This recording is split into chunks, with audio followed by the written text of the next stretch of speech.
একটি মেয়ে যে নিজের জন্য কখনো বাঁচতে পারেনি, পরিবারের জন্য সবকিছু ত্যাগ করেছে, কিন্তু বিনিময়ে পেয়েছে অপমান, অবহেলা আর মিথ্যা চুরির অপবাদ। হ্যাঁ, আজকে কথা বলবো ঝরা বকুল নাটকটি নিয়ে।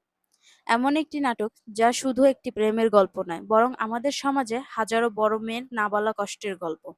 Hello everyone, welcome back to the channel.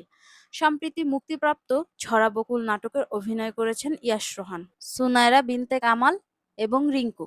নাটকটি শুরু হয় আরমান ও অন্তরার বিয়ের মাধ্যমে, কিন্তু গল্পের আসল কেন্দ্রবিন্দু অন্তরার বড় বোন মনিরা, একজন সাধারণ মেয়ে যে নিজের স্বপ্নগুলোকে ত্যাগ করে পুরো পরিবারের দায়িত্ব নিজের কাঁধে তুলে নিয়েছে।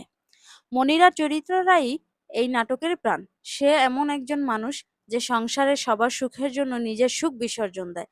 একটা স্কুলে চাকরি করে সামান্য বেতনের সংসার চালায়, অথচ নিজের প্রয়োজনগুলো পূরণ করতে পারে না। তার জীবনে কষ্ট আর বাস্তবতাকে নাটকটি খুব সুন্দরভাবে তুলে ধরেছে।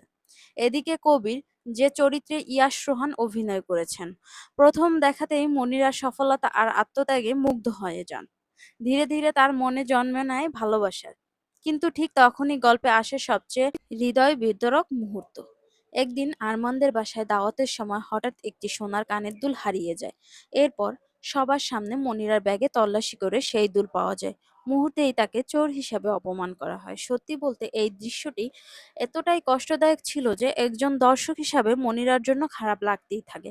কিন্তু নাটকের সবচেয়ে বড় দুইটি টুইস্ট আসে শেষের দিকে। জানা যায় মনিরা আসল চোর নয়।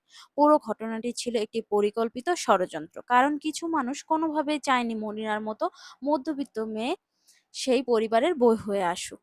আর এখান থেকেই নাটকটি শুধুমাত্র প্রেমের গল্প না থেকে সামাজিক বৈষম্য আর শ্রেণীগত অহংকারের বিদ্বেষে একটি শক্তিশালী বার্তা পরিণত হয়।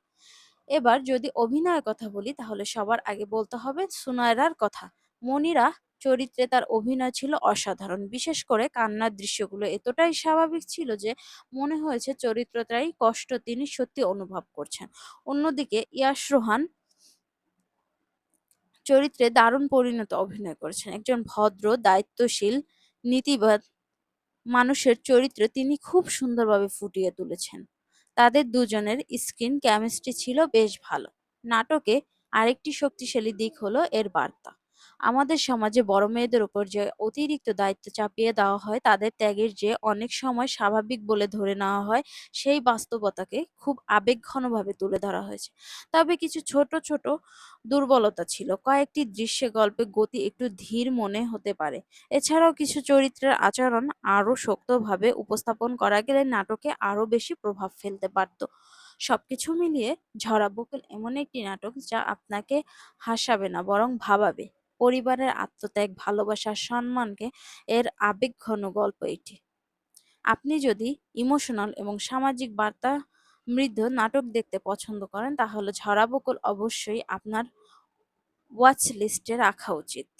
ভিডিও ভালো লাগলে লাইক দিন, কমেন্ট করেন, জানান আপনার মতামত। আর এমন আরো নাটক রিভিউ পেতে চ্যানেলটি সাবস্ক্রাইব করতে ভুলবেন না।